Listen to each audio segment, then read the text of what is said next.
नाम इकरा ज़बीन है। अल्हम्दुलिल्लाह मैंने आज अपनी ट्रेनिंग कंप्लीट की। इस बात पे मैं बहुत खुश हूँ और मेरे पेरेंट्स भी बहुत खुश हैं।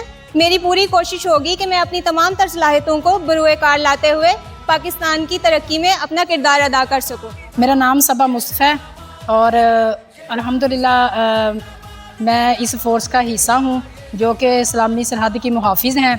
तो मैं आज की चीज़ को जो ट्रेनिंग लफ्ज़ है ये एक बहुत मुश्किल है, लेकिन मैं चाहती हूँ अगर इंसान में इस जज्बा हो या हिम्मत हो, ताकत हो, तो वो इस मुश्किल से मुश्किल जो ट्रेनिंग है या ये जो भी वक्त गुजरा है हमारा, तो इसको वो पास कर लेता है।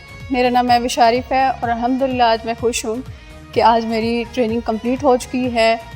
और पाकिस्तान रेंजर्स को ज्वाइन करने का जो सबसे पहला मकसद ये है कि Pakistan rangers first line of defence है। सबसे मुश्किल जो फेस होता है कि वो ट्रेनिंग का फेस होता है। तो ट्रेनिंग करने के लिए आपके अंदर हिम्मत, जज्बा और हौसला होना चाहिए। वही लोग ट्रेनिंग को कंप्लीट कर सकते हैं जिनके अंदर एक ताकत और हिम्मत होती है।